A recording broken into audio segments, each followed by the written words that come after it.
जब उधारी रहेगा तो कहेंगे कि जो केवट हमको उस पार उतारा था उसी को बुलाओ, अभी कुछ पुराना हिसाब बाकी है। इसलिए प्रभु आप फिरती बार वापस जब आना तब जो आप हमको देंगे हम उसको मन प्रसन्न होकर के अपने शीश धारण कर लूंगा। बहुत कीन प्रभु नहीं माने तो लखन, नहीं माने तो सिय, परंतु नहीं कछु के वटलीन।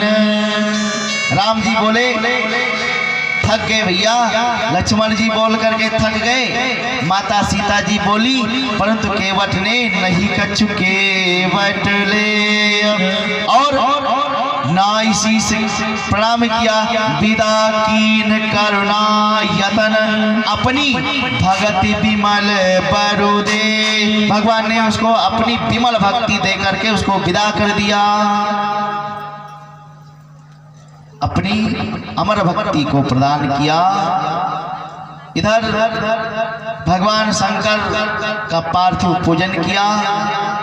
गंगा से मेरी मैया ने प्रार्थना किया कि मैं 14 वर्ष बाद कुशलता पूर्वक लौटूंगी तो इसी घाट पर मैं आपकी पूजा करूंगी। गंगा मैया ने आशीर्वाद दिया। पूजिए सब मन कामना सुजस रहय जग छाय। माता सीता जी ने कहा कि यदि मैं अपने प्राणनाथ देवर के साथ में वापस आऊंगी तो प्राणनाथ देवर सहित कुशल कौशला आय। पूजिए सब मन कामना सुजस रहय जग छाय। आशीर्वाद देकर गंगा मैया का ध्यान हो गई। प्रभु आगे बढ़े, आगे बढ़ करके एक वृक्ष बट के नीचे प्रभु वहीं पे गंगा के तट पे विश्राम किए।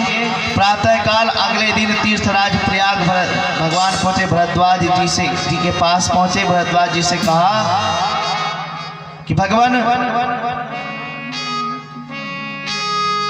आप ही मुझे मार्ग बताइए। भरद्वाज जी चरणों में शीश को झुकाए, वरदान मांगा चरणों में सहज प्रेम हो जाए। भरद्वाज जी ने कहा महाराज अब आप मुझको वरदान दो कि आपके चरणों में प्रीति रहे। मैं आपको क्या बताऊं कैसे। रात्रि में विश्राम भगवान ने प्रयाग में किया। भरद्वाज जी ने कुछ नहीं बताया, अपने 4 शिष्यों को उनके साथ में भेज दिया। 4 शिष्य गए और भगवान को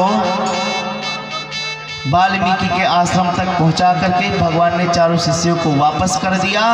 वाल्मीकि जी से राम जी ने पूछा कि हम कहाँ पे रहे तो 14 स्थान वाल्मीकि जी ने बताया कि जिसके कान आपकी कथा सुन करके भरे नहीं, आप उनके हृदय में रहिए। जिसकी आंखों से, जिनकी आंखें आपको दिन रात देखने के लिए लालायित रहे, आप उनके हृदय में रहिए। जिनका जीवा आपके नाम का उच्चारण दिन रात करता रहे, आप उनके हृदय में विद्यमान रहिए। भोजन आपके लिए भोग प्रसाद लगाकर आपको प्रसाद का भोग लगा करके पाए, आप उसके हृदय में रहिए। सुगंध आप को समर्पित करे, आप उसके हृदय में रहिए। विनम्रता पूर्वक श्रेष्ठ जनों का जो पालन करे, आदर करे, प्रणाम करे, आप उनके हृदय में विद्यमान रहिए। पांव से तीर्थ की यात्रा करे, हाथ से दान किया करे, यज्ञ करे, अनुष्ठान करे, आप उनके हृदय में विद्यमान रहिए। तर्पण करे पितरों को, पूरे परिवार के साथ आपकी पूजा करे, अपने भाई गुरु का सम्मान करे, आप उनके हृदय में रहिए। ब्राह्मण का भोजन कराए, संतों को पंगत करवाए। पंगत मतलब जैसे पंक्ति लगा करके लोग भोजन करते हैं ना, संतों को भोजन पवावे, आप उन पे कृपा करिए। जिनको काम क्रोध से मतलब नहीं है, मोह लोभ से कोई लेन देना नहीं है, आप उनके हृदय में रहिए। ये 14 स्थान बताए। अंत में कहा प्रभु चित्रकूट गिरि करहु निवासो, चित्रकूट गिरि करहु निवासो, चित्रकूट गिरि करहु निवासो, चित्रकूट गिरि करहु निवासो, चित्रकूट गिरि करहु निवासो, चित्रकूट गिरि करहु निवासो, तहाँ तुम्हारे सब भांति सुपासो, तहाँ तुम्हारे सब भांति सुपासो, भांति सुपासो। भगवान को चित्रकूट पहुंचा करके तब कथा को विश्राम किया है। बस 10 से 15 मिनट समय और लूंगा आपका, है समय? हमें तो लोग पूरी रातें समय है सकता है। अत्रि मुनि चित्रकूट में रहते हैं, कामदगिरि जी का क्षेत्र है, मंदाकिनी का पावन तट है। प्रभु आप वहीं पे जाकर के चित्रकूट में रहो। वो रम गया भूमि, रमण भूमि है। यहाँ देवता कोल किरात के रूप में आते हैं और देवताओं ने चित्रकूट में 2 कुटिया बनाया है। एक बड़ी कुटिया राम जी के लिए और एक छोटी सी कुटिया श्री लखन भैया के लिए। देवता प्रभु से विदा लेकर के जाते हैं, बन के कोल की रात आकर के प्रभु से मिलते हैं। कोल भील बड़े प्रसन्न हैं। कोल भील कहते हैं प्रभु आपने यहाँ जो रहने का निश्चय किया है, निर्णय लिया है, ये बहुत सुंदर है, बहुत बढ़िया निर्णय आपने लिया। इससे सुंदर अवसर अब हम लोगों को प्राप्त नहीं होगी। आप अपने सेवा का अवसर हम इस दास को भी प्रदान करते रहो। महाराज हम आपको पूरा जंगल भ्रमण कराएंगे, चारों तरफ जंगलों को दिखाएंगे, कहाँ पे किस प्रकार से यहाँ पे बहुत बड़े बड़े हिंसक जानवर रहते हैं, इनसे हम आपको बचाएंगे। कोल की रात कहे हम बोले प्रभु आप कौन हैं? प्रभु ने जब पूछा तो उन्होंने कहा हम बनवासी कोल भील के बेटौआ, रउआ राजा बाबू हवा। हम बनवासी कोल भील के बेटौआ, तू तो राजा बाबू हौआ, रउआ राजा बाबू हौआ। हम बनवासी ओ हम बनवासी कोल भील के बेटौआ, तू तो राजा बाबू हौआ, तू तो राजा बाबू हौआ।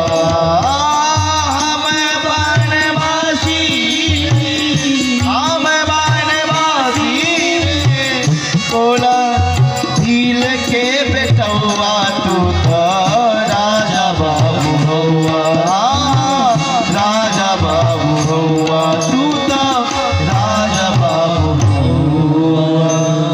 आप तो राजा राजकुमार हैं, परंतु आप यहाँ पे कोई भी बात को लेकर के उदास मत होना। समझ लो हम ही आपके भाई हैं।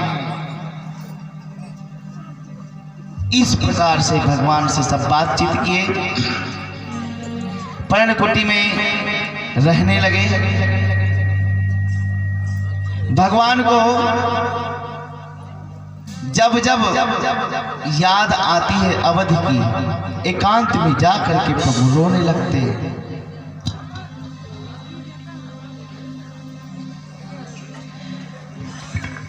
जब जब भगवान जब उनको अयोध्या की याद आती, लखन के सामने और सीता के सामने नहीं रोते हैं। क्यों? जब हम ही अपना धीरज खो देंगे तो ये लोग क्या करेंगे? ये तो बच्चे हैं। जब जब राम अवध सुधि करही तब तब बार बेलोचन भरही तब तब बार बेलोचन भरही सुमिर मात पितु परिजन भाई भरत स्नेह शील सुराई। जब जब प्रभु अवध की याद करते हैं आंखों में आंसू आ जाता है, भरत भाई का प्रेम याद आ जाता है। परंतु प्रभु सीता जी के सामने और लखन के सामने नेत्र में आंसू कभी नहीं लाते। ये कथा ये कह रही है कि कितना भी दुख हो परंतु अपने छोटों से नहीं बताना चाहिए, क्योंकि वो तो अपने आप को रोक नहीं पाएगा। आज राम यही कर रहे हैं, अपना रोना होता है जब भी याद आती है वो कुटी के पीछे चले जाते हैं या अन्यत्र कहीं चले जाते हैं, परंतु किसी के सामने अपने आंखों में आंसू नहीं लाते हैं। भक्त कहता है प्रभु अपने दर से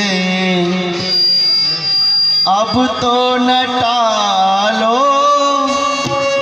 गिरा जा रहा हूँ, उठा लो प्रभु अपने दर से अब तो न टालो, गिरा जा रहा हूँ, उठा लो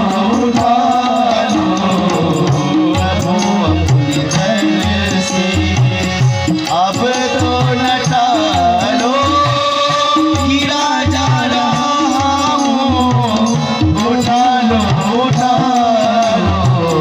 प्रभु अपने दर से अब तो न टालो, गिरा जा रहा हूँ, उठा लो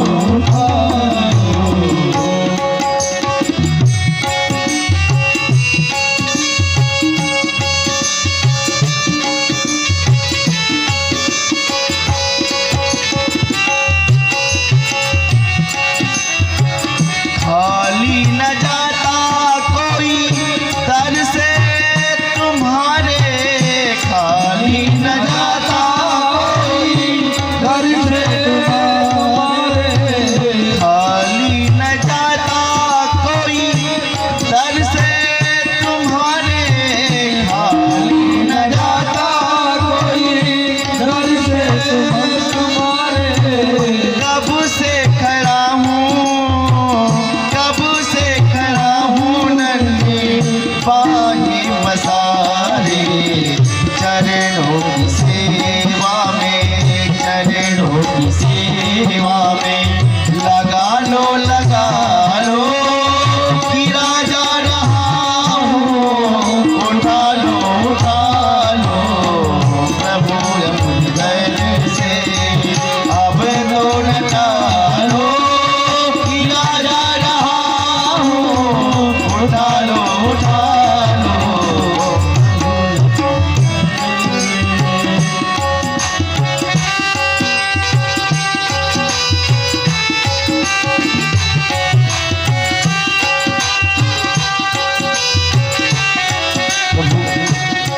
ये दुनिया का बंधन जो है इससे मैं नहीं खुल पाऊंगा, ये नहीं तोड़ पाऊंगा।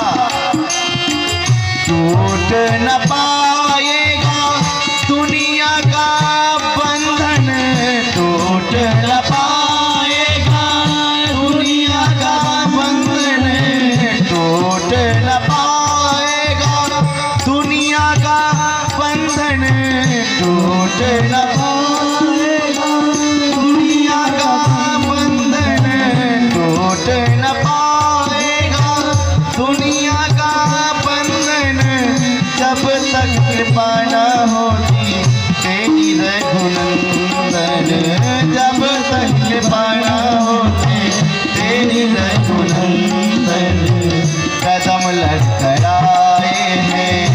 कमल